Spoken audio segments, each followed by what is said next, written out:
السلام عليكم ورحمة الله. الحمد لله. الحمد لله رب العالمين. والصلاة والسلام على رسوله الأمين وعلى آله وصحبه أجمعين. ഏറെ പ്രിയം നിറഞ്ഞ സഹോദരന്മാരെ,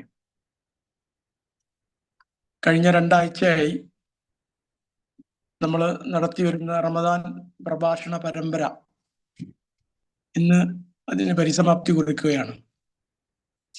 നമുക്കറിയാം, കുവൈറ്റിലെ നമ്മൾ അപ്രതീക്ഷിതമായി കടന്നു വന്ന സാഹചര്യങ്ങൾ നമ്മുടെ നാട്ടിൽ നിന്ന് അതിഥിയായി എത്തിയ ബഹുമാന്യനായ സാജിദ് റഹ്മാൻ കുവൈത്തിലെ വ്യത്യസ്ത പ്രോഗ്രാമുകളിൽ പങ്കെടുക്കാൻ വേണ്ടി എത്തിച്ചേർന്നായിരുന്നു. പക്ഷെ സാഹചര്യങ്ങൾ മാറി മറിഞ്ഞതിന്റെ അടിസ്ഥാനത്തിലാണ് കഴിഞ്ഞ രണ്ടാഴ്ചയായി നമ്മൾ ഈ നിലവിലെ സാഹചര്യം ഈ രൂപത്തിൽ ഉപയോഗപ്പെടുത്താൻ ഉദ്ദേശിക്കുകയും ഓൺലൈനിൽ 5 മണി മുതൽ 5:30 വരെ റമദാനിലെ നോമ്പുതുറയുടെ തൊട്ട് മുമ്പായിട്ട് ഇത്തരം പ്രഭാഷണ പരിപാടി ആസൂത്രണം ചെയ്യുകയും ചെയ്തത്. ബദർ എന്ന വിഷയത്തിൽ തുടങ്ങി വ്യത്യസ്ത വിഷയങ്ങളിലൂടെ നമ്മൾ സഞ്ചരിച്ചു. വ്യത്യസ്ത വിഷയങ്ങൾ കൈകാര്യം ചെയ്തുകൊണ്ട് നമ്മൾ ഒരുപാട് അറിവുകൾ ഈ വിഷയത്തിൽ ഈ അവസരത്തിൽ കരസ്ഥമാക്കാൻ സാധിച്ചു എന്നുള്ളത് വലിയ അനുഗ്രഹമാണ്. നിലവിലെ സാഹചര്യം പ്രതികൂലമായിട്ടും ഇത്തരം പരിപാടിയുമായി മുന്നോട്ട് വന്ന് അത് ഉപയോഗപ്പെടുത്താൻ സാധിച്ചു എന്നുള്ളത് ഒരു വലിയ കാര്യമായിട്ടാണ് മനസ്സിലാക്കുന്നത്. പ്രധാനമായും നമ്മുടെ പ്രഭാഷണ പരമ്പരക്ക് നേതൃത്വം നൽകിയത് സൂചിപ്പിച്ചതുപോലെ സാജിദ് റഹ്മാൻ ഫാറൂഖി ആയിരുന്നു. കൂടാതെ നമ്മുടെ കുവൈറ്റിലെ ദായിയായ അമീൻ സുല്ലമിയും നാസർ മുട്ടിൽ, കൂടാതെ നാട്ടിൽ നിന്ന് ബഷീർ മാത്തോട്ടം, മുനീർ ഹാദി എന്നിവരും വ്യത്യസ്ത വിഷയങ്ങൾ അധികരിച്ച് നമ്മുടെ പ്രഭാഷണത്തിൽ പങ്കെടുത്തിട്ടുണ്ട് എന്നുള്ളത് സന്തോഷം നൽകുന്ന കാര്യമാണ്. എല്ലാ ആളുകൾക്കും ഈ അവസരത്തിൽ നന്ദി അറിയിക്കുകയാണ്. അള്ളാഹു നമ്മുടെ എല്ലാ പ്രവർത്തനങ്ങളും അള്ളാഹു സ്വീകരിക്കുമാറാകട്ടെ എന്ന് പ്രാർത്ഥിക്കുകയാണ്. ഒപ്പം ഈ പരിപാടി കഴിഞ്ഞ രണ്ടാഴ്ചയായി നിങ്ങളിലേക്ക് എത്തിക്കുന്നതിന് വേണ്ടി പരിശ്രമിച്ച, ഇതിന്റെ പിന്നിൽ പ്രവർത്തിച്ച സംഘാടകർ, ഇസ്ലാഹി സെന്ററിന്റെ ദഅവ സെക്രട്ടറി ബഹുമാന്യനായ ഷാനിബ് പേരാമ്പ്ര, ഓർഗനൈസിംഗ് സെക്രട്ടറി മനാഫ് മാത്തോട്ടം, അതുപോലെ സാങ്കേതിക സഹായവുമായി നമ്മുടെ IT വകുപ്പിൽ നിന്ന് അഫ്സൽ എന്നിവർ ഈ പരിപാടിക്ക് വേണ്ടിയിട്ട് ഒരുപാട് ശ്രമങ്ങൾ നടത്തിയിട്ടുണ്ട്. അവരെയും ഈ അവസരത്തിൽ അഭിനന്ദിക്കുകയാണ്. അതുപോലെ ഒരുപാട് ദിവസങ്ങളിലായി നമ്മുടെ പരിപാടികൾ സ്ഥിരമായി പങ്കെടുക്കുന്ന നമ്മുടെ ഓഡിയൻസ് സഹോദരന്മാർക്കും ഈ അവസരത്തിൽ നന്ദി അറിയിക്കുകയാണ്. അള്ളാഹു നമ്മുടെ എല്ലാ പ്രവർത്തനങ്ങളും റമദാനിലെ ഈ അവസാന ദിവസങ്ങളിൽ നമുക്ക് പ്രാർത്ഥിക്കാം. റമദാനിലെ നമ്മുടെ പ്രവർത്തനങ്ങൾ അള്ളാഹു അതിൻ്റെ എല്ലാ പോരായ്മകളും പരിഹരിച്ചുകൊണ്ട് സ്വീകരിക്കുകയും റമദാനിന് ശേഷവും നമ്മൾ റമദാനിൽ നേടിയെടുത്ത തഖ്വയും നമ്മുടെ പ്രാർത്ഥനകളും നമ്മുടെ ആരാധനാ കർമ്മങ്ങളിലെ കണിശതയും എല്ലാം തുടർന്നും ജീവിതത്തിൽ പുലർത്താൻ അള്ളാഹു നമുക്ക് അനുഗ്രഹം നൽകുമാറാകട്ടെ എന്ന് പ്രാർത്ഥിക്കുകയാണ്. ഒപ്പം കുവൈത്തിലെ നിലവിലെ സാഹചര്യം, അപ്രതീക്ഷിതമായി കടന്നു വന്ന സാഹചര്യം മാറി ഈ രാജ്യത്ത് സമാധാനവും അനുകൂല സാഹചര്യവും എത്രയും പെട്ടെന്ന് സംജാതമാകാൻ നമുക്ക് പ്രാർത്ഥിക്കാം. ഈ രാജ്യത്തെ ജനങ്ങൾക്കും വേണ്ടി നമുക്ക്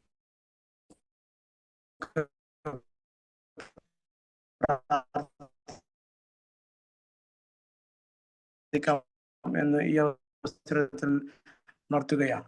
ഇന്ന് സാജിദ് ഫാറൂഖിയാണ് ജീവിതം അടയാളപ്പെടുത്തുക എന്ന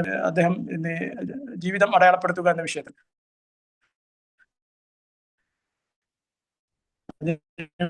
വേണ്ടി അദ്ദേഹത്തെ ഈ അവസാന പ്രഭാഷണ പരമ്പരയിലെ അവസാന ദിനത്തിന് പങ്കെടുത്തുകൊണ്ടിരിക്കുന്ന എല്ലാ സഹഭാഷണത്തിനു വേണ്ടി സാജിദ് റഹ്മാൻ ക്ഷണിക്കുന്നു.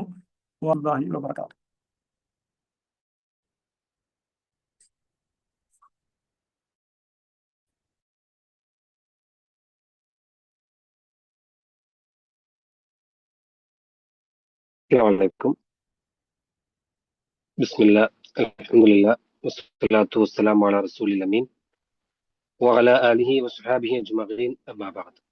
ഏറെ സ്നേഹം നിറഞ്ഞ ശബ്ദം കേട്ടുകൊണ്ടിരിക്കുന്ന പ്രിയപ്പെട്ടവരെ, അള്ളാഹുവിന്റെ വിധിവിലക്കുകൾ ജീവിതത്തിന്റെ എല്ലാ മേഖലയിലും പാലിക്കണമേ എന്ന് ഉണർത്തുകയാണ്. മനുഷ്യരായ നമ്മെ സംബന്ധിച്ചിടത്തോളം ദുനിയാവിലെ ജീവിതം വളരെ ചെറുതും പരലോകത്തേക്കുള്ള വിഭവങ്ങൾ സമ്പാദിക്കുക എന്ന് പറയുന്ന ലക്ഷ്യവുമാണ് നമുക്ക് മുമ്പിലുള്ളത്.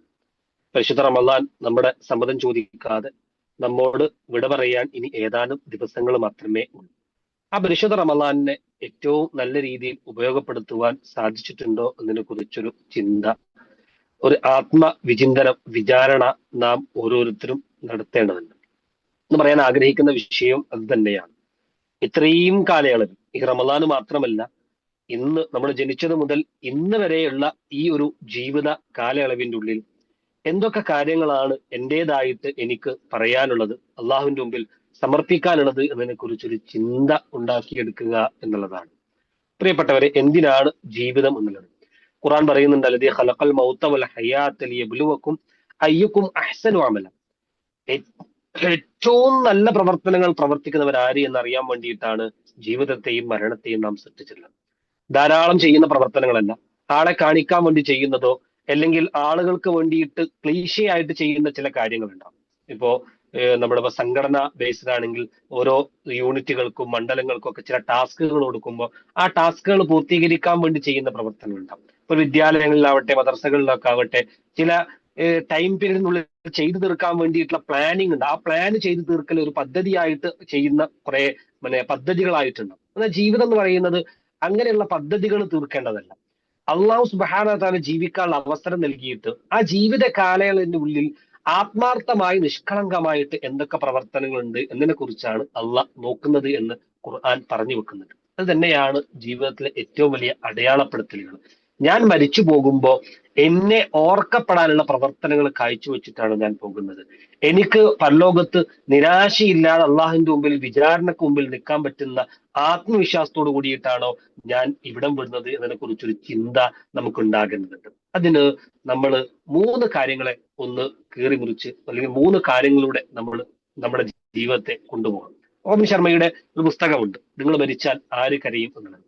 അതിൽ ആദ്യ ഭാഗങ്ങളിൽ ചോദിക്കുന്ന 3 പ്രധാനപ്പെട്ട ചോദ്യങ്ങളാണ് അടയാളപ്പെടുത്തുക എന്നുള്ള വിഷയത്തിൽ നമുക്ക് നമ്മുടെ ചിന്ത, നമ്മുടെ മനസ്സിലേക്ക്, ഹൃദയങ്ങളിലേക്ക് കടന്നു വരേണ്ടത്.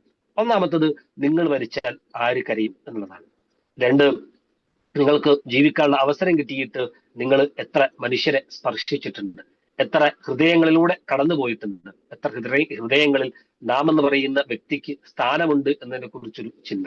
3-മത്തത്, ഇത്രയും കാലം ജീവിക്കാൻ അവസരം കിട്ടിയിട്ട് സമൂഹത്തിൽ എന്ത് അടയാളപ്പെടുത്തലുകളാണ്, ഓർക്കപ്പെടാനുള്ള എന്ത് അടയാളങ്ങളാണ് വിട്ടേച്ചു പോകുന്നത്. ഈ 3 കാര്യങ്ങളാണ് നമ്മൾ ആലോചിക്കുന്നത്. ഒന്നാമതായിട്ട്, നമുക്ക് ഈ ഭൂമിയിൽ ജീവിക്കാൻ അവസരം കിട്ടിയിട്ട് നാം മരിച്ചു കഴിഞ്ഞാൽ എത്ര മനുഷ്യര് നമ്മെ ഓർത്ത് കരയും എന്നതിനെ കുറിച്ച് നമ്മൾ എപ്പോഴെങ്കിലും ചിന്തിച്ചിട്ടുണ്ടാവും? എന്താണ് മരണം എന്നുള്ളത്? അല്ലെങ്കിൽ ഈ ലോകത്ത് വിട പറയുമ്പോൾ എത്ര ആളുകൾ നമ്മളെ ഓർക്കുന്നുണ്ടാവും?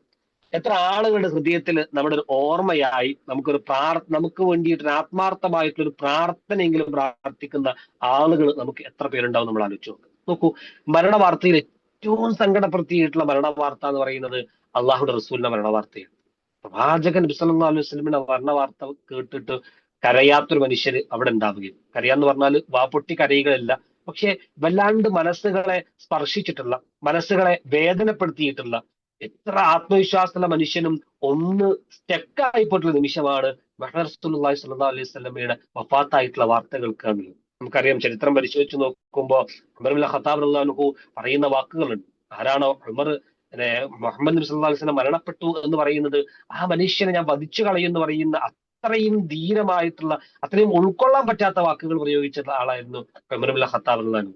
ഉമറിനെ ആശ്വസിപ്പിക്കുന്നത് ഏറ്റവും ലോലഹൃദയനായിട്ടുള്ള, ചെറിയ സങ്കടങ്ങൾ പോലും സ്വാഗതം ചെയ്യാൻ പറ്റാതെ പോയിട്ടുള്ള ഒരു മനുഷ്യനായിട്ടുള്ള അബൂബക്കർ റളിയല്ലാഹു അൻഹു ആണ് ആശ്വസിപ്പിക്കുന്നത്.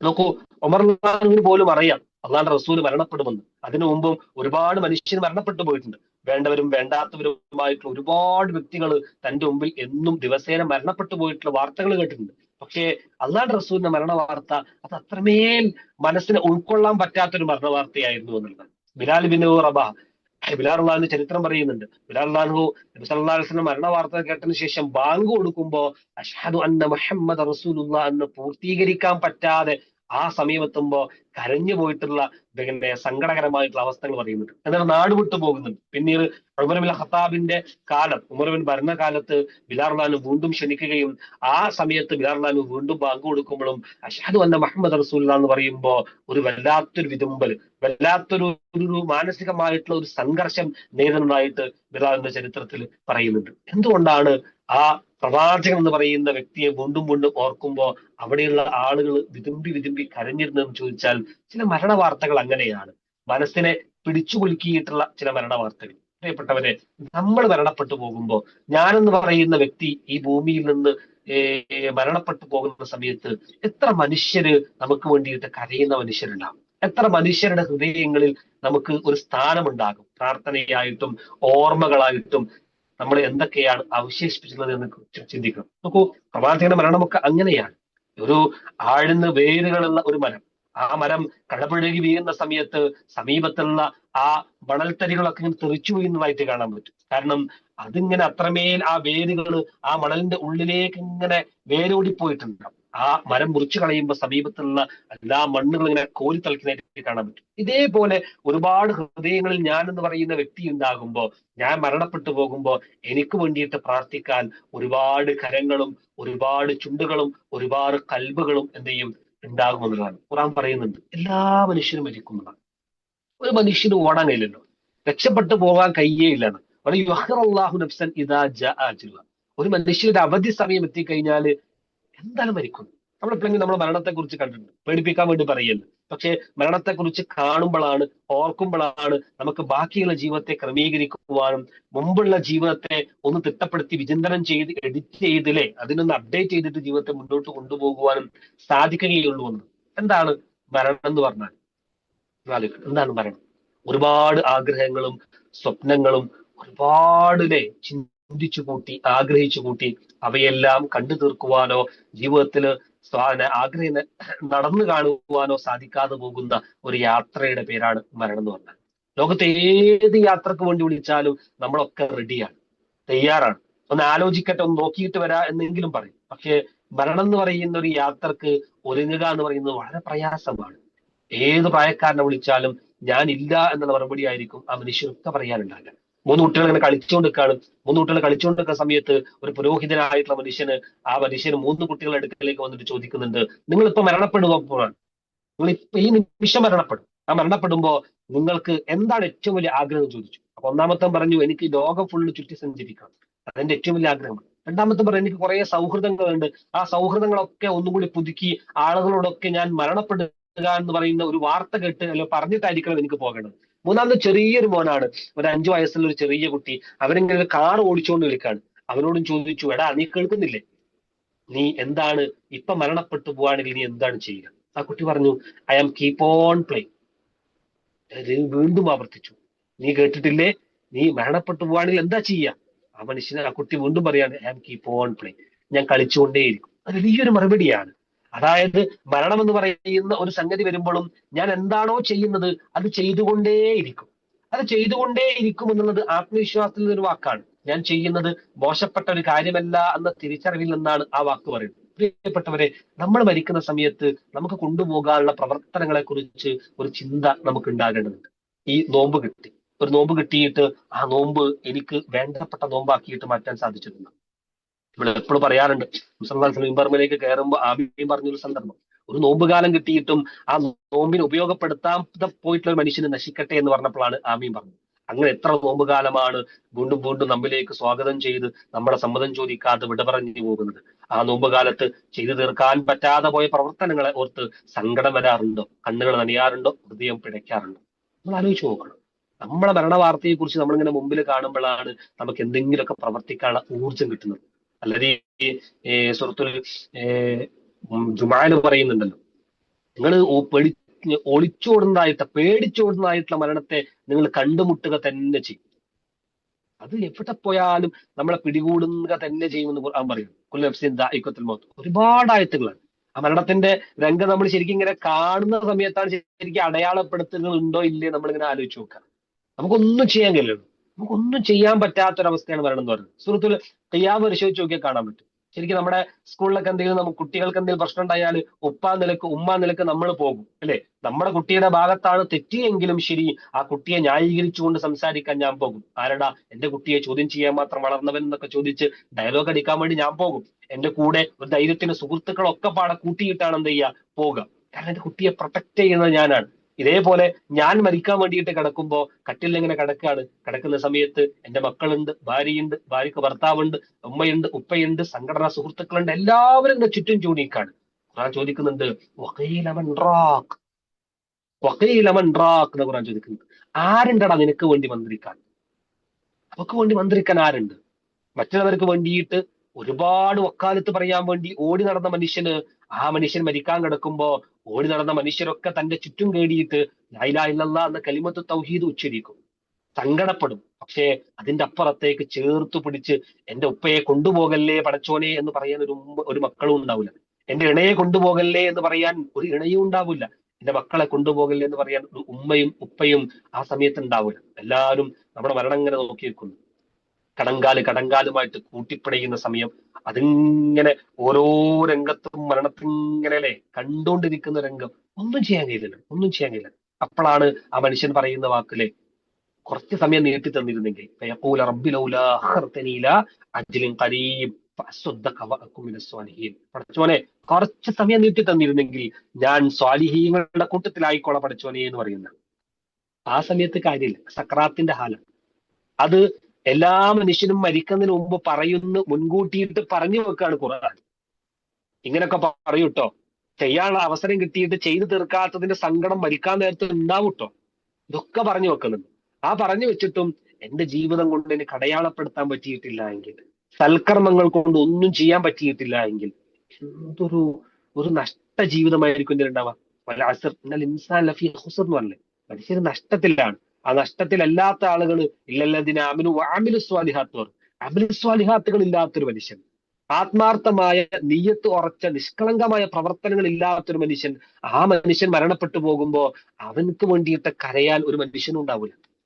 നമ്മൾ വിചാരിക്കും വലിയൊരാളാണ്, സംഘടനയുടെ വലിയ നേതാവാണ്, രാഷ്ട്രീയ പ്രവർത്തനത്തിൽ വലിയ ഒരാളുണ്ട്, കുറെ ക്രൗഡായിട്ടുള്ള ആളുകൾ വന്നിട്ട് മയ്യസ്കാരൊക്കെ നിസ്കരിച്ചു പോയിട്ടുണ്ടാവും. ചിലപ്പോൾ നമ്മുടെ സ്വാധീനം കൊണ്ട്, നമ്മുടെ കഴിവ് കൊണ്ട്, ശക്തി കൊണ്ടൊക്കെ ആളുകൾ എണ്ണത്തിൽ എന്തുണ്ടാവും, കുറെ ആളുകൾ ഉണ്ടാവും. പക്ഷേ നമ്മൾ ഓർത്ത് കരയുന്ന വിതുമ്പുന്ന മനസ്സുണ്ടാവുക എന്ന് പറയുന്നത് അത് നമ്മൾ ചില ആളുകളുടെ സ്വാധീനം ചെലുത്തിയാൽ മാത്രമേ സാധിക്കുള്ളൂ.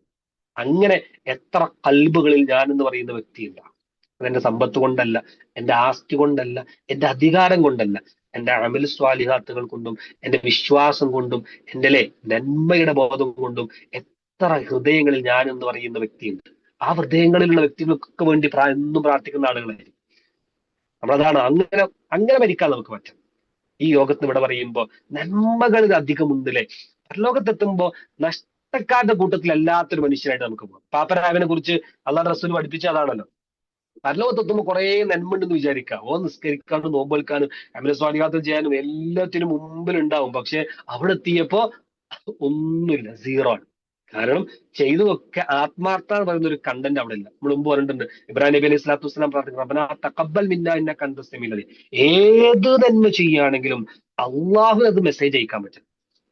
പടച്ചോനെ നീ കബൂലാക്കണേ, നീ കബൂലാക്കിയാലേ അത് സ്വീകരിക്കുള്ളൂ എന്ന് പറയാൻ പറ്റും.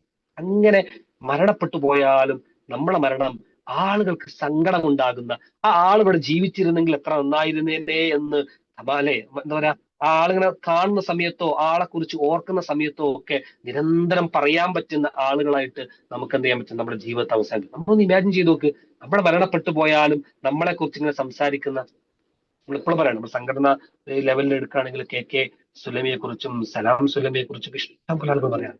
ഇപ്പോഴും ഓർമ്മയുണ്ട്, നമ്മളെ സീനിയർ ആയിട്ടുള്ള ഒരു സുഹൃത്ത് പഠനകാലത്ത് അദ്ദേഹം സലാം സുല്ലമിയെ ഇങ്ങനെ ക്ലാസ് എടുക്കാനൊക്കെ വരുന്ന സമയത്ത് ഒരുപാട് അദ്ദേഹത്തെ എന്ത് ചെയ്യാണ്, കാറിൽ ഇങ്ങനെ കൊണ്ടുപോകുന്ന മനുഷ്യർ. അങ്ങനെ കാറിലൊക്കെ കൊണ്ടുപോകുന്ന സമയത്ത് ഇങ്ങനെ ഈ നമ്മുടെ ഒരു ഗെറ്റ് ടുഗദർ സമയത്ത് സംസാരിക്കുമ്പോൾ അദ്ദേഹം ഇങ്ങനെ സലാം സുല്ലമിയുടെ ഒരു പേര് കേട്ടപ്പോൾ അദ്ദേഹത്തിന് ഇങ്ങനെ കരച്ചു വരും. അദ്ദേഹത്തിന് ആ വാക്ക് ഇങ്ങനെ പൂർത്തീകരിക്കാൻ പറ്റുന്നില്ല. അദ്ദേഹം ഇങ്ങനെ പറയുകയാണ്, എനിക്ക് ഏറ്റവും ഇഷ്ടപ്പെട്ട ഒരു അധ്യാപകനായിരുന്നു, പക്ഷെ അധ്യാപകന്റെ മയ്യത്ത് നമസ്കാരത്തിൽ എനിക്ക് പങ്കെടുക്കാൻ പറ്റിയില്ല. ഞാൻ ഇന്നും ഏറ്റവും കൂടുതൽ സങ്കടപ്പെടുന്ന ഒരു സമയം എന്ന് പറയുന്നത് അതാണെന്ന് പറയാണ്. നോക്കൂ, മരണപ്പെട്ടു പോയിട്ട് കുറെ കാലം കഴിഞ്ഞിട്ടും ഹൃദയത്തിൽ തങ്ങി നിൽക്കുന്ന അനുഭവങ്ങൾ സൃഷ്ടിച്ച് പോകാൻ പറ്റുന്ന മനുഷ്യനാവുക എന്ന് പറയുന്നത് വളരെ പ്രധാനപ്പെട്ടതാണ്. അത് പാണ്ഡിത്യത്തിന്റെ മാത്രം അളവുകളല്ല. ഇതൊരു ഉദാഹരണം പറഞ്ഞോളൂ. നിഷ്കളങ്കമായ നിസാരമായിട്ടുള്ള ഒരുപാട് മനുഷ്യരുണ്ടാവും ഇന്നും നമ്മുടെ നാടുകളിൽ ഓർക്കുന്ന, സംഘടനാ പ്രവർത്തനത്തിൽ ഓർക്കുന്ന, അതേപോലെ തന്നെ വ്യക്തി ജീവിതത്തിൽ ഓർക്കുന്ന, സ്വാധീനം ചെലുത്തിയിട്ടുള്ള ചില ചെറിയ നിസാരമായിട്ടുള്ള ചെറുതും വലുതുമായിട്ടുള്ള മനുഷ്യരുണ്ടാവും. പ്രിയപ്പെട്ടവരെ, നമ്മൾ മരണപ്പെട്ടു പോകുമ്പോൾ ഹൃദയങ്ങളിൽ അടയാളപ്പെടുത്തിയിട്ട് പോകാൻ പറ്റും. അത് സൽക്കർമ്മങ്ങൾ കൊണ്ടും അതേപോലെ തന്നെ കൃത്യമായ വിശ്വാസം കൊണ്ടും മാത്രമേ നമുക്ക് സാധിക്കുള്ളൂ. നന്മയിൽ മുന്നേറുമ്പോൾ ഒരു പ്രവർത്തനം പ്രവർത്തിക്കുമ്പോൾ അത് അള്ളാഹുവിനുള്ളതാണ്, അള്ളാഹ് സ്വീകരിക്കാൻ വേണ്ടിയിട്ടാണ് എന്ന കൃത്യമായ ബോധത്തിൽ നമ്മൾ പ്രവർത്തിക്കുന്ന മനുഷ്യനാണെങ്കിൽ ഒരു പേടിയും പഠിക്കണ്ട. ഒരു അണു തൂക്കം നന്മ ചെയ്തോ അത് ഇഖ്ലാസോട് കൂടിയിട്ടാണെങ്കിൽ അള്ളാഹ് രേഖപ്പെടുത്തി വെക്കുന്നത്. പക്ഷേ അതിന്റെ ഓപ്പോസിറ്റും ഉണ്ട്. ആ ചെയ്യുന്ന പ്രവർത്തനം അതിന് ഈമാനും ഇഖ്ലാസും ഇല്ല എങ്കിൽ അതും രേഖപ്പെടുത്തി വെക്കുന്നുണ്ട്. നന്മയായിട്ടല്ല, അത് തിന്മയായിട്ട്, അല്ലെങ്കിൽ തിന്മയുടെ ഭാഗം അത് കൃത്യമായിട്ട് രേഖപ്പെടുത്തി വെക്കുന്നത്. രണ്ടാമത്തെ ചോദ്യം, നമുക്ക് എത്ര മനുഷ്യരെ സ്പർശിക്കാൻ പറ്റിയിട്ടുണ്ട് എന്നുള്ളത്. അത് ഇതും ഒന്നും രണ്ടും ഒരേപോലെ കൂട്ടി വായിക്കാൻ പറ്റുന്ന ഒന്ന് തന്നെയാണ്. നമുക്ക് എത്ര ആളുകളുടെ ജീവിതത്തിലേക്ക് സ്വാധീനം ചെലുത്താൻ പറ്റിയിട്ടുണ്ട്. നമ്മൾ പ്രവാചകന്മാരുടെ ചരിത്രവും സ്വഹാബത്തിന്റെ ചരിത്രമൊക്കെ ഇങ്ങനെ പരിശോധിച്ച് നോക്കുമ്പോൾ എന്തോരം ജീവിതങ്ങളെ സ്വാധീനിച്ചിട്ടുള്ള സ്വഹാബി ചരിത്രങ്ങളാണ് പഠിക്കാനുള്ളത്, അല്ലെ? എത്ര എത്ര ചരിത്രങ്ങളാണ്. ലൻതനാൽ ബിർ ഹത്താൻ തൂഫിഖു എന്ന് പറയുന്ന ആയത്തിറങ്ങാനുള്ള കാരണം അദ്ദേഹത്തിന് ഏറ്റവും സുന്ദരമായിട്ടുള്ള ബൈറൂഹ എന്ന് പറയുന്ന തോട്ടം ഉണ്ടായിരുന്നു. ആ തോട്ടം ആ സ്വഹാബി ദീനിന് വേണ്ടിയിട്ട്, പള്ളിക്ക് വേണ്ടിയിട്ട് ദാനം ചെയ്യുന്ന മനുഷ്യൻ. പടച്ചോനെ, ഈ ഒരു സംഗതി ആൾക്ക് കൊടുത്തിട്ടില്ല എങ്കിൽ ഞാൻ ഈ ഒരു തോട്ടത്തിന്റെ പേരിൽ കുറ്റക്കാരനായി പോകുന്നുള്ള പേടിയാണ്. അത്ര ഈമാന്റെ ആവശ്യമൊന്നും ഇല്ല നമ്മളെ നോക്കുകയാണെങ്കിൽ ശരിക്കും. കാരണം അത് അദ്ദേഹത്തിന് ഉപജീവനത്തിലുള്ള, പക്ഷെ അത്രമേൽ ഈമാനിക ബോധം കൊണ്ട് വിട്ടുവീഴ്ചാ മനോഭാവത്തോട് കൂടിയിട്ട് ആളുകളെ സ്വാധീനിച്ചിട്ടുള്ള മനുഷ്യൻ, പ്രവാചകന് പ്രൊട്ടക്ഷൻ നൽകിയിട്ടുള്ള മനുഷ്യൻ. പ്രവാചകൻ മദീനയിലേക്ക് വന്ന് അവിടെ ഒട്ടകത്തിന്റെ കാലുകുത്തുന്ന സമയം ഉണ്ടല്ലോ, അല്ലെ? അബൂ അയ്യൂബ് അൻസാരിയുടെ വീട്ടിലാണ് അദ്ദേഹം അഭയം തേടുന്നത്. അബൂ അയ്യൂബ് അൻസാരി അദ്ദേഹം പറയുന്ന വളരെ സുന്ദരമായ അദ്ദേഹത്തിന്റെ ചരിത്രം ഇങ്ങനെ വായിച്ചു നോക്കും പറയുന്നുണ്ട്. അദ്ദേഹം പ്രവാചകൻ നബി സല്ലല്ലാഹു അലൈഹി വസല്ലമക്ക് എന്ത് ചെയ്യാണ്, മുകളിൽ സ്ഥാനം കൊടുക്കണം, മുകളിൽ വീട് കൊടുക്കുന്ന പ്രവാചകനെ താഴെ നമ്മൾ കൊടുക്കണം. ആ സമയത്ത് അദ്ദേഹം കിടക്കുന്ന സമയം കാര്യങ്ങളൊക്കെ നോക്കണം. അദ്ദേഹം അല്ലേ പ്രവാചകൻ മുകളിലും നമ്മൾ താഴത്തുമാണ്. പ്രവാചകൻ എന്താണ് അല്ലെ, അദ്ദേഹത്തിന്റെ നമ്മളിങ്ങനെ ചെയ്യുന്ന കാര്യങ്ങളൊക്കെ ഒരു വല്ലാത്തൊരു ഇറിറ്റേഷൻ ഉണ്ടാവുക. പിന്നെ പ്രവാചകനെ താഴ്ത്തി എടുത്താണ്. കാരണം പ്രവാചകന് ഒരുപാട് ആളുകളൊക്കെ കാണാനും സംഗതികളൊക്കെ വരുമല്ലോ. ഈ മനുഷ്യന് വല്ലാത്തൊരു അസ്വസ്ഥത ഉണ്ടാകാണ്. പ്രവാചകന് കിടക്കുന്ന സ്ഥലം നോക്കി ആ കിടക്കുന്ന പൊസിഷൻ മുകളിൽ വരുന്ന ആ ഭാഗം ചവിട്ടാതെ നടന്നിട്ടുണ്ട്. അതേപോലെ തന്നെ വെള്ളത്തിന്റെ കൂജ വീണ സമയത്ത് അതിങ്ങനെ തുടച്ച് പ്രവാചകൻ മുകളിലേക്ക് ഉറ്റിപ്പോകുന്ന വിളിച്ച് തുടച്ച് അത്രയും പ്രവാചകനെ സ്നേഹിച്ച് ആ പ്രവാചക സ്നേഹം ഇബാദിലെ നന്മ സൽക്കർമ്മമായിട്ടുണ്ടെയാണ് കൊണ്ടു നടത്തുന്ന മനുഷ്യൻ. വളരെ ഭയങ്കരമായിട്ടുള്ള സ്വഹാബി ചരിത്രം പഠിക്കുന്നു. ഇതൊക്കെ എത്ര ആളുകളെ സ്വാധീനിക്കാൻ പറ്റിയിട്ടുണ്ട് എന്നുള്ളതാണ്. മറ്റൊരു സ്വഹാബിയുടെ ചരിത്രം നമുക്കറിയാം. അതിഥിയായിട്ട് ഭക്ഷണം കഴിക്കാൻ വേണ്ടി വന്നപ്പോ അവിടെ ഭക്ഷണം കഴിക്കാൻ ഒന്നുമില്ല. അപ്പോഴാണ് ഭാര്യയോട് മക്കൾ ഉറക്കാൻ വേണ്ടിയിട്ട് പറയുകയും എന്നിട്ട് ഭക്ഷണം കൊടുക്കുമ്പോ, അതിഥിക്ക് ഭക്ഷണം കൊടുക്കുമ്പോ വിളക്കണക്കാൻ വേണ്ടിയിട്ട് പറയാണ്. ആ വിളക്കണയ്ക്കുമ്പോ നമ്മളിങ്ങനെ ആക്ട് ചെയ്താൽ മതി, ഭക്ഷണം കഴിക്കുന്നത് പോലെ. അതിഥി വയറ് നിറച്ച് ഭക്ഷണം കഴിക്കട്ടെ, ഞാൻ പട്ടിണി കിടക്കുകയാണെങ്കിലും എന്റെ സഹോദരൻ സ്റ്റെപ്പ് മാറ്റണം എന്ന വല്ലാത്തൊരു ഈമാനിക ബോധത്തിൽ നിന്ന് അടയാളപ്പെടുത്തിയിട്ടുള്ള മനുഷ്യൻ. പ്രിയപ്പെട്ടവരെ, നമുക്ക് സാധിച്ചിട്ടുണ്ട്. വെന്നീസിലെ ഒരു പുസ്തകത്തിൽ വായിക്കുകയുണ്ടായി. വെന്നീസ് എന്ന് പറയുന്ന പട്ടണത്തിൽ ഒരു ഹോട്ടൽ ഉണ്ടായിരുന്നു. ഹോട്ടലില് നിരന്തരമായി ചായ കുടിക്കാൻ വേണ്ടി പോകുന്ന രണ്ടാളുകൾ, മലയാളികൾ. ആ രണ്ടാളുകൾ വളരെ കൗതുകത്തോടു കൂടിയിട്ട് നോക്കിക്കാണുന്ന ചില വാർത്ത. അവിടെ ആളുകൾ വരുന്നു, ഒരേ മനുഷ്യൻ വന്നിട്ട് പറയാണ് 2 ചായ. എന്നിട്ട് ഒരു ചായ ടേബിളിൽ കൊണ്ടുവെക്കുന്നു, ഒരു ചായ ദൂരേക്ക് ഇങ്ങനെ ചൂണ്ടിയിട്ട് പറയാണ് ഒരു ചായ അവിടെയും. അങ്ങനെ ചില ആൾക്കാർ വരുന്നു, 2 ബിരിയാണി പറയുന്നു, ഒരു ബിരിയാണി കഴിക്കുന്നു, ഒരു ബിരിയാണി അവിടെ നിന്ന് ചൂണ്ടിക്കാട്ടുന്നു. ഈ ആളുകൾക്ക് നോക്കിക്കാണുന്ന 2 ആളുകൾക്ക് എന്താ സംഭവം എന്ന് മനസ്സിലായില്ല. അദ്ദേഹം ഒരു വീക്കെൻഡിൽ വന്നിട്ടുള്ളതാണ്, ചായ കുടിച്ച് അവർ പോയി. അങ്ങനെ പിറ്റേ ദിവസം ഇത് അറിയാൻ വേണ്ടിയിട്ട് ബോധപൂർവ്വം സമയമെടുത്ത് കൊണ്ടുവരും. അപ്പോഴും കുറെ ആളുകൾ വരും. 4 ആളുകൾ വരികയാണെങ്കിൽ 5 ഫുഡ് പറയുന്നില്ല, 6 ഫുഡ് പറയുന്നു, 2 അവിടെ എക്സ്ട്രാ ആണ് അവിടെ നിന്ന് പറഞ്ഞിട്ട് പോകുന്നു. ഇതെന്താന്ന് അറിയാൻ വേണ്ടി കുറെ നേരം കാത്തു നിൽക്കാണ്. കാത്തു നിന്ന് ഇവരിത് അറിയണമല്ലോ. അപ്പോഴാണ് പാവപ്പെട്ട ഒരു 2-3 ആളുകൾ ഇങ്ങനെ വരികയാണ്. ഓരോരുത്തരും വ്യത്യസ്തമായ സമയങ്ങളിൽ വരുന്നു. ഒരാൾ വരുന്നു, ചായ കുടിക്കുന്നു, ആ ചായ കുടിച്ച മനുഷ്യൻ പോകുന്നു, പണം കൊടുക്കുന്നില്ല, കൂളായിട്ട് ഇറങ്ങിപ്പോകുന്നു. ആ സമയത്ത് വെയിറ്റർ ആ ബോർഡിൽ പോയിട്ട് ഒരു ചായ എന്ന് പറയുന്ന ബോർഡ് ഉണ്ടാവും, ആ ചായ എന്ന് പറയുന്നത് വെട്ടിയിട്ട് വേസ്റ്റ് ബിന്നിൽ ഇടുന്നു. അതേപോലെ തന്നെ ആരെങ്കിലും ഒന്ന് ബിരിയാണി കഴിക്കുന്നു, ആ ബിരിയാണി കഴിക്കുന്ന മനുഷ്യൻ ബിരിയാണി കഴിച്ചു പോകുന്നു, പാവപ്പെട്ടവൻ. ആ ബിരിയാണി കഴിച്ചു കഴിഞ്ഞാൽ ആ ബിരിയാണിക്ക് സമാനമായിട്ടുള്ള തുകയുള്ള ഏതെങ്കിലും ഫുഡ് ഉണ്ടോ, ആ ഫുഡിന്റെ കൂപ്പൺ അവിടെ നിന്ന് എന്ത് ചെയ്യുന്നു, ഒട്ടിച്ചത് കീറിയിട്ട് വെച്ചു. അതായത് അവിടെ പാവപ്പെട്ട ഒരു മനുഷ്യന് ഒരു മടിയും ഇല്ലാതെ സുഖസുന്ദരമായി ആത്മാഭിമാനത്തോട് കൂടിയിട്ട് വലിയ ഹോട്ടലുകളിൽ വന്ന് സുന്ദരമായ സീറ്റുകളിൽ ഇരുന്ന് ഏറ്റവും നല്ല ഭക്ഷണം കഴിച്ച് അവർക്ക് കടന്നു പോകാം. അതിന് അവിടെയുള്ള ആളുകൾ ഒരുക്കിയിട്ടുള്ള സുന്ദരമായിട്ടുള്ള ഒരു വല്ലാത്തൊരു സംഭവം നമ്മുടെ നാടുകളിലൊക്കെ ഉണ്ട്. നമ്മൾ ഇവിടെ ഉണ്ട് തോന്നുന്നു നാടുകളിലൊക്കെ അല്ലെ, ബാക്കി വന്ന ഭക്ഷണം കൊണ്ടുവെക്കുന്ന സ്ഥലങ്ങളുണ്ട്, അത് ആളുകൾക്ക് എടുത്തു കൊണ്ടുപോകും. ചില ആളുകളെ നമ്മൾ അറിയാതെ തന്നെ സ്പർശിക്കുകയാണ്. ആ മനുഷ്യൻ അറിഞ്ഞുകൊള്ളണമെന്നില്ല ഇത് ആരാ ചെയ്തതെന്നോ ആരാ സ്പോൺസർ എന്നോ, പക്ഷേ നമ്മൾ ചെയ്യുന്ന പ്രവർത്തനം കൊണ്ട് നമുക്ക് കിട്ടുന്ന നന്മയാണ്. ഉമറുൽ ഖത്താബ് റളിയല്ലാഹു ചരിത്രം പഠിപ്പിച്ചിരുന്നത് അതാണ്. ഉമറുൽ ഖത്താബ് രാത്രി സഞ്ചരിച്ച് ഒരു വീട്ടിലേക്ക് പോവുകയും ആ വീട്ടില് ഇങ്ങനെ കലത്തിൽ ഇങ്ങനെ കയ്യിലിട്ട് അലക്കിക്കൊണ്ടിരിക്കുന്ന ഒരു സ്ത്രീ, ആ സ്ത്രീ കുട്ടികളെ കരയുന്നുണ്ട്. കുട്ടികൾ എന്തിനാണ് കരയുന്നത് ചോദിക്കുമ്പോൾ ഭക്ഷണം കിട്ടാനിട്ടാന്ന് പറയുന്നത്. ഉമറിന്റെ റേഷൻ കിട്ടുന്നില്ല എന്ന് ചോദിക്കുന്നു. ഉമറിന്റെ റേഷൻ തീർന്നുപോയി എന്ന് പറയുന്നു. പ്രായമായിട്ടുള്ള കുട്ടികൾക്ക് ഇല്ല എന്ന് പറയുന്നു. അങ്ങനെ കുറെ കാരണങ്ങൾ പറഞ്ഞ് ഉമറുൽ ഖത്താബും തന്റെ കൂടെയുള്ള ആൾ ബൈത്തുൽ മാലിൽ പോയിട്ട് മൈദയുടെ ചാക്കെടുത്ത് വരുന്നുണ്ട്. ചാക്കെടുത്ത് വരുമ്പോ കൂടെയുള്ള ആളെ ചോദിക്കുന്നത്, അമീർ മുഅ്മിനീൻ ഞാൻ വഹിച്ചോളാം എന്ന് പറയുമ്പോ വേണ്ടെന്ന് മാത്രമല്ല, നിനക്ക് ഈ ചാക്ക് വഹിക്കാൻ സാധിച്ചേക്കും, പക്ഷേ ഈ ഉമറിന്റെ ഏത് പാപഭാരമാണ് വഹിക്കാൻ പറ്റുക എന്ന് ചോദിക്കുന്നുണ്ട്. അപ്പോ താൻ ചെയ്തു വെച്ചിട്ടുള്ള തിന്മകൾക്ക് ഒരു പ്രത്യുപകാരമായിട്ട് ആ നന്മകൾ കൊണ്ട് അത് ഫില്ല് ചെയ്യുന്ന സ്വഹാബി ചരിത്രമാണ്. മാത്രമല്ല അമീറുൽ മുഅ്മിനീൻ എന്ന് പറയുന്ന വ്യക്തി രാത്രി സഞ്ചരിക്കുന്ന ഒരു മനുഷ്യനാണ്. ആരും കാണാതെ സൽക്കർമ്മങ്ങൾ ചെയ്യാൻ വേണ്ടി, ആരും അറിയാതെ ഹൃദയങ്ങൾ കീഴടക്കാൻ വേണ്ടിയിട്ട് തന്റെ സമയത്തെയും ആയുസ്സിനെയും സമ്പത്തിനെയും ഉപയോഗപ്പെടുത്തിയിട്ടുള്ള മനുഷ്യൻ.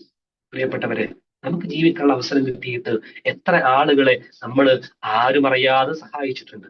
എത്ര ആളുകളുടെ ഹൃദയത്തിൽ ഇന്നും ഓർമ്മകളായിട്ട് നമ്മൾ അവശേഷിക്കുന്നുണ്ട്. നമ്മുടെ പുഞ്ചിരി കൊണ്ടാവാം, നമ്മുടെ സലാം പറയുന്നത് കൊണ്ടാവാം, സുഖവിവരങ്ങൾ അന്വേഷിക്കുന്നത് കൊണ്ടാവാം, നമ്മുടെ ധനം കൊണ്ടുള്ള സൽക്കർമ്മങ്ങൾ കൊണ്ടാവാം, അല്ലെങ്കിൽ ശാരീരികമായിട്ടുള്ള സൽക്കർമ്മങ്ങൾ കൊണ്ടാവാം. 5 കാര്യങ്ങൾ വന്നതിന് മുമ്പ് 5 കാര്യങ്ങൾ സൂക്ഷിക്കണം കേട്ടോ എന്ന് അതാണ് പ്രവാചകൻ ഓർമ്മപ്പെടുത്തുന്നില്ലേ. കുറെ കാര്യങ്ങൾ പറയുന്നുണ്ട്. രോഗം വരുന്നതിന് മുമ്പ് ആരോഗ്യത്തെ സൂക്ഷിക്കണം, സമയം അല്ലെ, ഒഴിവ് സമയത്ത് തിരക്കിലാവുന്നതിന് മുമ്പ് ഒഴിവ് സമയത്തെ സൂക്ഷിക്കണം, നീ വാർദ്ധക്യത്തിലാവുന്നതിന് യുവത്വത്തെ സൂക്ഷിക്കണം. ഇതൊക്കെ സൂക്ഷിക്കണം എന്ന് പറയുന്നത് അടയാളപ്പെടുത്താൻ വേണ്ടിയിട്ടാണ്. നിനക്ക് ആയുസ്സും ആരോഗ്യം സമ്പത്തും ഉണ്ടാകുന്ന സമയത്ത് നിനക്ക് മാക്സിമം നന്മ ചെയ്യാനുള്ള അവസരങ്ങളായിട്ട് നിനക്ക് ഈ ജീവിതത്തെ ഉപയോഗപ്പെടുത്താൻ പറ്റും. നമ്മൾ ചോദിക്കണം. നമ്മൾ ചില ആൾക്കാരോടൊക്കെ ചോദിക്കണം, എടാ എന്തെങ്കിലുമൊക്കെ തെറ്റ് ചെയ്തു പോയിട്ടുണ്ടോ? നമ്മൾ തമാശക്ക് പറയുന്ന വാക്കുകളൊക്കെ ഉണ്ടാവും, ചിലപ്പോൾ ഉള്ളിലോട് കൊണ്ടുണ്ടാവും, എന്നാലും ഓനല്ലേ പറഞ്ഞേ, ഞാൻ ഒന്നും പറയണ്ട വിചാരിച്ചിട്ടുണ്ടോ? ഓന് ആ സമയത്ത് അത് പറഞ്ഞോ നിങ്ങൾക്ക് ഇഷ്ടപ്പെട്ടില്ല എന്ന് ഉള്ളിൽ കൊണ്ടു നടക്കുന്ന ആളുണ്ടാവും. നമ്മൾ പറയണം, ചോദിക്കണം. എന്തെങ്കിലുമൊക്കെ പൊരുത്തപ്പെട്ട് തന്നെ കേട്ടോ, തമാശക്കെങ്കിലും പൊരുത്തപ്പെടലുകൾ ചോദിക്കാൻ പറ്റണം. തമാശക്കെങ്കിലും തന്റെ കൂടെ നടക്കുന്ന സഹോദരന്റെ വിശപ്പുകൾ അറിയാൻ പറ്റണം. സാമ്പത്തിക പ്രയാസം ഉണ്ടാവും, മാനസികമായിട്ടുള്ള പ്രയാസങ്ങൾ നേരിടുന്ന ആളുകൾ ഉണ്ടാവും. അങ്ങനെ അറിയാതെ അവനിരുന്ന് അറിയാൻ വേണ്ടിയിട്ട് അത് ശ്രമിക്കണം. നമുക്ക് കൂടെ നടക്കുമ്പോൾ യാത്ര ചെയ്യുമ്പോൾ ചില കാര്യങ്ങളൊക്കെ ബോധപൂർവം ചോദിക്കുമ്പോഴൊക്കെ കുറെ കാര്യങ്ങൾ ഇങ്ങനെ വരും. നമുക്കൊക്കെ വ്യക്തിപരമായിട്ടുള്ള കുറെ അനുഭവങ്ങളുണ്ട്. സംഘടനാ പ്രവർത്തനത്തിന് ഇഷ്ടം പോലെ അനുഭവങ്ങൾ നമുക്ക് തന്നെ ഉണ്ടാവുമല്ലോ. ചില ആളുകളൊക്കെ അവരെന്നെ പറയാതെ ചില കാര്യങ്ങൾ അറിയാൻ പറ്റുന്ന, സഹായിച്ചിട്ടുള്ള ഒരുപാട് മനുഷ്യരുണ്ട്. വ്യക്തി ജീവിതത്തിൽ ഒരുപാട് ആളുകളുണ്ട്. നമ്മൾ പോലും അത്ഭുതപ്പെട്ടു പോയിട്ടുണ്ട്. അള്ളാന്റെ മിറാക്കിളാണ്. നമ്മളിങ്ങനെ സങ്കടപ്പെട്ട് നിൽക്കുമ്പോ ഒരു സ്പർശനമായി, ഒരു സ്വാന്തനമായിട്ട് ചില മനുഷ്യർ പ്രത്യക്ഷപ്പെടും. അങ്ങനെ പ്രത്യക്ഷപ്പെടുന്ന മനുഷ്യനാകാൻ നമുക്ക് പറ്റണം. അതാ ഖുർആൻ പറഞ്ഞത്. ഖുർആൻ 3-ാമത്തെ പോയിന്റിലേക്ക് പോകുമ്പോൾ അടയാളപ്പെടുത്തുക എന്ന് പറയുന്നത് ചില അടയാളപ്പെടുത്തലുകളായിട്ട്, ചില അടയാളപ്പെടുത്തലുകളെ കുറിച്ച് ഞാൻ പറയുന്നുണ്ട്. അവർക്ക് ചെയ്തു വെച്ചതിനെ കുറിച്ച്, അവർ ചെയ്തതും അവർ ബാക്കിയാക്കിയതുമായിട്ടുള്ള പ്രവർത്തനങ്ങളെ കുറിച്ച് അള്ളാഹ് അറിയുന്നവനാണെന്ന്. നമ്മൾ ചില പ്രൊജക്ടുകളൊക്കെ ഇങ്ങനെ തുടങ്ങി വെച്ചിട്ടുണ്ടാവും, പക്ഷെ നമുക്ക് പൂർത്തീകരിക്കാൻ പറ്റിയിട്ടില്ല. നമ്മൾ നെയ്യത്ത് കൊണ്ട് എന്ത് ചെയ്തിട്ടുണ്ടാവും, ആ ഒരു നെയ്യത്ത് മാത്രം മതി, അത് എങ്ങനെയെങ്കിലൊക്കെ പൂർത്തിയാക്കുന്നതിന്റെ പ്രതിഫലമൊക്കെ നമുക്ക് ഇങ്ങനെ വന്നുകൊണ്ടേ ഇരിക്കുന്നതാണ്. നമ്മൾ ആലോചിക്കണം, നമ്മൾ എന്ത് അടയാളപ്പെടുത്തലാണ് ലോകത്ത് ഉണ്ടാക്കിയിട്ടുള്ളത്. ഇപ്പോൾ ആലോചിക്കണം, ഇമാം ബുഖാരിയുടെ ഹദീസ് ഗ്രന്ഥങ്ങൾ പരിശോധിച്ച് നോക്കുക. പണ്ട് കാലങ്ങളിൽ എഴുതിയിട്ടുള്ള കിതാബുകൾ എടുത്തു നോക്കിക്കഴിഞ്ഞാലൊക്കെ അതൊക്കെ വലിയൊരു അടയാളപ്പെടുത്തലുകളാണ്. ആ മനുഷ്യര് പിൽക്കാലത്ത് വരുന്ന ആളുകൾക്ക് വായിച്ചു പഠിക്കാൻ വേണ്ടിയിട്ടുള്ള അടയാളപ്പെടുത്തലാണ്. നമ്മൾ എന്ത് അടയാളപ്പെടുത്തലാണ് സമൂഹത്തിന് ഓർക്കാൻ വേണ്ടിയിട്ടുള്ളത്? നമ്മൾ ആലോചിച്ചോക്കണം. നമ്മൾ മരണപ്പെട്ടു പോകുമ്പോൾ ലൈവായിട്ടുള്ള പ്രവർത്തനങ്ങൾക്ക് അപ്പുറത്തേക്ക് നമ്മൾ ബാക്കിയുള്ളവർക്ക് ദീന് പഠിക്കാൻ വേണ്ടിയിട്ടും നമ്മളെ ഓർക്കാൻ വേണ്ടി, നമ്മൾ ഓർക്കാന്ന് പറഞ്ഞാൽ വ്യക്തിപരമായിട്ടുള്ള ഓർമ്മകളല്ല, പക്ഷെ ആളുകൾക്ക് ഒരു ആളുണ്ടായപ്പോ ഉണ്ടായ പ്രവർത്തനങ്ങൾ, ആളുണ്ടായപ്പോ ഇതൊക്കെ ഭംഗിയായിട്ട് പോയിരുന്നു എന്ന് നിഷ്കളങ്കമായിട്ടുള്ള പ്രവർത്തനങ്ങൾ എന്താണ് എന്നതിനെ കുറിച്ച് നമ്മൾ ചിന്തിക്കണം. ഭാരമായിട്ടുള്ള ചിലതുകൊണ്ട് ചെയ്തു തീർക്കുന്നതിന് അപ്പുറത്തേക്ക് ഉപകാരപ്രദമായിട്ടുള്ള പ്രവർത്തനങ്ങൾ നമ്മൾ പറയാറുണ്ട്. മാമാനിമണ് തഫ്സീറൊക്കെ എടുത്ത് നോക്ക് നിങ്ങൾ. 25 വർഷം കൊണ്ട് ഒരു മനുഷ്യന് തന്റെ ആയുഷ്കാലം മുഴുവൻ എഴുതി തിട്ടപ്പെടുത്തുന്നത് അദ്ദേഹത്തിന് വേണ്ടിയിട്ടല്ലല്ലോ. സമൂഹത്തിന് വേണ്ടിയിട്ടില്ലേ? ഇതേപോലെ എന്ത് അടയാളപ്പെടുത്താൻ നമുക്കുള്ളത്? ആളുകൾ സ്വാധീനം. ഇവിടെ പറയുന്ന റമദാൻ അതുകൂടി കൂട്ടി വായിക്കണല്ലോ. റമദാൻ കഴിഞ്ഞു പോവാണ്. എത്ര പെട്ടെന്ന് ദിവസങ്ങൾ കഴിഞ്ഞു പോകണമെന്ന് അറിയോ? നമ്മളറിയില്ല. നമ്മളറിയാതെ ഇനി നേരത്തെ പറഞ്ഞതുപോലെ ഈ ചിട്ടകളൊക്കെ നമ്മളിൽ നിന്ന് പോവാൻ പോവാണ്. ഖുർആന്റെ പാരായണം ഖുർആൻ മുമ്പിൽ കണ്ടാലും നമ്മളിങ്ങനെ തിരക്ക് കാണിച്ച് ചിലപ്പം ഇതേപോലെ ഓതാതെ ഖുർആൻ നമ്മളെങ്ങനെ വിളിക്കുന്നുണ്ടാവും, ഒന്ന് ഓതിയിട്ട് പോകാം. പക്ഷെ നമുക്ക് ഓതാൻ സമയം ഉണ്ടാവില്ല. സമയം ഉണ്ടാവും, പക്ഷെ നമുക്കത് ഷെഡ്യൂൾ ചെയ്യാൻ കഴിയില്ല. ആരാധന ഷെഡ്യൂൾ ചെയ്യാൻ ചിലപ്പോൾ കഴിയില്ല. ജമാഅത്ത് ഫർദ് നമസ്കാരങ്ങൾ ജമാഅത്ത് മിസ്സാകുമ്പോ ഈ മിസ്സാവുന്നത് പോലെ ആ ഒരു ഉള്ളിൽ ചിലപ്പോൾ ഒരു കുത്തലൊന്നും ചിലപ്പോൾ ഉണ്ടായിക്കോളൊന്നുമില്ല. കാരണം റമദാൻ എന്ന് പറയുന്ന ഒന്നിനായിരുന്നു കുറെ ആൾക്കാർ ഫോക്കസ് ചെയ്യുന്നത്. റമദാൻ നമ്മിൽ നിന്ന് വിട പറയാണ്. 2-3 ദിവസങ്ങൾ ഉണ്ടാവും. നമുക്ക് എന്താ കിട്ടിയിട്ടുള്ളത്? എന്താണ് അടയാളപ്പെടുത്തിയിട്ടുള്ളത്? എന്റെ അമലസ്വാലിഹാത്തുകളാണെന്ന്. നാളേക്ക് വേണ്ടിയിട്ട് എന്ത് സമ്പാദ്യമാണ് ഞാൻ സമ്പാദിച്ചു വെച്ചത്? നമ്മൾ ആലോചിക്കണം. പഠിച്ചോനെതാ ഇതെന്ത് ആത്മാർത്ഥമായിട്ട് പഠിച്ചോണ്ടാ ഈ റമദാൻ മാസത്തിൽ ഇത്രയും നല്ല കാര്യങ്ങൾ ഞാൻ ചെയ്തിട്ടുണ്ട്. ഇത്രയും കാര്യങ്ങൾക്ക് ഞാൻ ഓടി നടന്നിട്ടുണ്ട്. ഈ ആളുകളെ ഞാൻ സഹായിച്ചിട്ടുണ്ട്. ഇത്രയും മനുഷ്യർക്ക് ഞാൻ എന്നാൽ കഴിയുന്ന രീതിയിൽ ഞാൻ സ്വാധീനം ചെലുത്തിയിട്ടുണ്ട്. നമുക്ക് പറയാൻ പറ്റണം. നമുക്ക് നമ്മളെ കുറിച്ചൊരു ഇവാലുവേഷൻ നടത്തണം പ്രിയപ്പെട്ടവരെ. നമുക്ക് ഏറ്റവും വേണ്ടപ്പെട്ട ആളുകളിലെങ്കിലും നമ്മൾ പ്രിയപ്പെട്ടവരാണോ എന്ന് എപ്പോഴും അന്വേഷിക്കണം. ഭാര്യയുടെ അടുത്ത്, ഭർത്താവിന്റെ അടുത്ത്, മക്കളുടെ അടുത്ത്, ചെറിയ കാര്യങ്ങൾ, കേവലം പുഞ്ചിരിയിൽ പോലും ചിലപ്പോൾ നമ്മൾ പരാജയപ്പെട്ടു. സലാം പറയുന്നിടത്ത് നമുക്ക് നന്മകൾ കിട്ടാനുള്ള ഒരുപാട് അവസരങ്ങളുണ്ട്. ആ അവസരങ്ങളൊക്കെ ഉപയോഗപ്പെടുത്താതെയാണോ ഈ റമദാൻ നമ്മളിൽ നിന്ന് വിട പറയുന്നത്? റമദാൻ മാത്രമല്ല, മരിച്ചു പോണതിന് മുമ്പ് ആദ്യം കാണണം. അത് മരണത്തെ കുറിച്ചാണ്. മരിക്കുന്നതിന് മുമ്പ് നമുക്ക് എന്ത് ചെയ്യാൻ പറ്റും? അങ്ങനെ 3 കാര്യങ്ങൾ. ഒന്ന്, നമ്മൾ മരിച്ചാൽ ആര് കരയും? അത് ഭയങ്കര ഭയങ്കര കാര്യം കേട്ടോ. നമ്മളോടൊന്നുമില്ല കുറെ ആൾക്കാർ വസീയത്ത് ചെയ്തിട്ടുണ്ടാവും അല്ലെ? എങ്ങനെ എന്റെ ഉമ്മ മരണപ്പെട്ടു, ഇപ്പൊ മരണം പ്രാർത്ഥിക്കണം കേട്ടോ. അന്ന് പ്രാർത്ഥിച്ചിട്ടുണ്ടാവും, 2-3 ദിവസം പ്രാർത്ഥിച്ചിട്ടുണ്ടാവും. അതിന്റെ അപ്പുറത്ത് എന്നും അവർക്ക് വേണ്ടി പ്രാർത്ഥിക്കുന്ന കയ്യോ നമുക്ക് കയ്യിലുണ്ട്. പക്ഷെ എപ്പോഴും ഞാൻ നേരത്തെ പറഞ്ഞ ചില പണ്ഡിതന്മാരും ചില ആളുകളെ കുറിച്ച് നമ്മൾ എന്തുകൊണ്ടാണ് പ്രാർത്ഥിക്കുന്നത് ചോദിച്ചാല് ആ മനുഷ്യന് ഹൃദയത്തിനെ സ്പർശിച്ചു പോയ ആൾക്കാരായിരിക്കും. അത് വ്യക്തിപരമായിട്ട് സംസാരിച്ചിട്ടൊന്നും ആയിരിക്കില്ല. ചില അടയാളങ്ങൾ കൊണ്ട്, സ്വഭാവം കൊണ്ടോ, പെരുമാറ്റം കൊണ്ടോ, പുഞ്ചിരികൾ കൊണ്ടൊക്കെ സ്പർശിച്ചു പോയ മനുഷ്യരുണ്ടാവും. എന്നും കാണുമ്പോൾ പുഞ്ചിരിച്ചിട്ടുള്ളൂ. എന്തൊരു നല്ല മനുഷ്യനാന്ന് പറഞ്ഞിട്ട് നമ്മുടെ ഹൃദയത്തെ കീഴടക്കി പോയിട്ട മനുഷ്യൻ. ആ മനുഷ്യൻ നമ്മൾ ദുആ ചെയ്യും. നമ്മൾ സ്വാധീനിച്ച മനുഷ്യൻ, ഇതേപോലെ ആളുകളെ സ്വാധീനിച്ച മനുഷ്യനാണോ നമ്മൾ, നമുക്ക് വേണ്ടി ദുആ ചെയ്യാൻ അള്ളാഹ് ആളുകളെ ഏർപ്പെടുത്തും. ഉറപ്പാ. രണ്ടാമത്തത്, ആളുകൾ സ്പർശിക്കണം. പ്രയാസങ്ങളും സങ്കടങ്ങളും പറയാതെ തന്നെ അറിഞ്ഞ് നമുക്ക് സാധ്യമാകുന്ന രീതിയിലുള്ള സഹായം ചെയ്തു കൊടുക്കണം. അതുകൊണ്ടാണല്ലോ ചെറിയ 10 രൂപ ഉള്ളവന് 2 രൂപ കൊടുക്കുന്നതും അല്ലെ, കുറെ വലിയ ലക്ഷം ഉള്ളവന് ലക്ഷം കൊടുക്കുന്ന തമ്മിൽ വ്യത്യാസമുണ്ട്. അവൻക്ക് ഉള്ളത് മനസ്സറിഞ്ഞ് കൊടുക്കുന്ന തമ്മിൽ വ്യത്യാസമുണ്ട്. എല്ലാ കാര്യങ്ങളും തന്നെയാണ്. അല്ലെങ്കിൽ അധികം പോകുന്നില്ല. മൂന്നാമത്തത്, അടയാളപ്പെടുത്തുക എന്നുള്ളത്. നമുക്ക് എഴുത്തോ പ്രസംഗമായിട്ടോ നമ്മൾ എന്താണോ നമ്മുടെ സ്കില്ല് കൊണ്ട് ഭാവിയിലേക്ക് ഒരു വലിയൊരു പദ്ധതി പോലെ നമുക്ക് അടയാളപ്പെടുത്താൻ പറ്റും. അതാണ്. ചില ആൾക്കാരുണ്ടല്ലേ ഇപ്പോഴും കണ്ണീരൊപ്പം കൈകോർക്കുക എന്ന് പറയുന്ന ഒരു പദ്ധതിയെ കുറിച്ചൊക്കെ നാട്ടിൽ പറയാറുണ്ട്. ഒരു 3 ആളുകളുടെ തീരുമാനം കൊണ്ടാണ് വലിയൊരു പദ്ധതിയായിട്ട് ഇന്ന് നിലനിന്ന് പോകുന്നത്. അങ്ങനെ നിലനിന്ന് പോകുന്ന അടയാളപ്പെടുത്തലാണ് ഞാൻ ഉദ്ദേശിച്ചത്. അല്ലെ, ചിലപ്പോൾ നമുക്കറിയാം ഇപ്പോൾ തന്നെ ചില മദ്രസകൾ ഉണ്ടാവും, ചില പള്ളികൾ, ഇതൊക്കെ നിലനിന്ന് പോകുന്ന അടയാളപ്പെടുത്തലാണ്. തുടക്കക്കാർ നമ്മൾ ചില മരണപ്പെട്ടു പോയ തുടക്കക്കാരെ, ചില ഇപ്പോഴും തുടക്കക്കാർ ജീവിച്ചിരിക്കുന്ന ആളുകളുണ്ടാവും. അതല്ലാത്തൊരു സംഭവമാണ്. അള്ളാഹു നമ്മെ അനുഗ്രഹിക്കുമാറാണ് സഭയായി. അങ്ങനെ ജീവിതത്തെ എപ്പോഴും ഇങ്ങനെ പഠിച്ചോനെ മരണപ്പെട്ടു പോകും എന്റെ കയ്യിൽ എന്തെങ്കിലും ഉണ്ടോ എന്ന് അന്വേഷിക്കുന്ന, ഇല്ല എങ്കിൽ നിരന്തരം ഓരോ ദിവസവും നന്മകൾ ഒരു അധികരിക്കുന്ന മിനിറ്റ് മനുഷ്യരാണ് നമുക്ക് മാറാൻ. നമ്മളാവണം. അള്ളാഹു നമ്മെ അനുഗ്രഹിക്കുമാറാവട്ടെ. നമ്മൾ നിന്ന് പോയിട്ട് തെറ്റുകളൊക്കെ അള്ളാഹു പുറത്തു മാപ്പാക്കി തരുമാറാവട്ടെ. നേരിടുന്ന പ്രയാസങ്ങളും പ്രശ്നങ്ങളൊക്കെ അള്ളാഹു കണ്ടറിഞ്ഞ് അതിന് ഏറ്റവും നല്ല ഉചിതമായ തീരുമാനത്തിലേക്ക് എത്തിക്കുമാറാവട്ടെ. ربنا تقبل منا انك انت السميع العليم وتب علينا انك انت التواب الرحيم امين امين برحمتك يا ارحم الراحمين واخر دعوانا الحمد لله رب العالمين السلام عليكم ورحمة الله.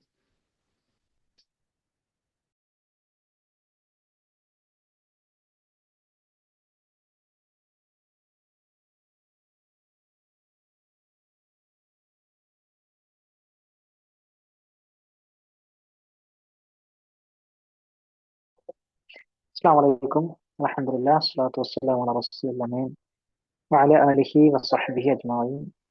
ഏറ്റവും സ്നേഹം നിറഞ്ഞ സഹോദരങ്ങളെ സഹോദരിമാരെ,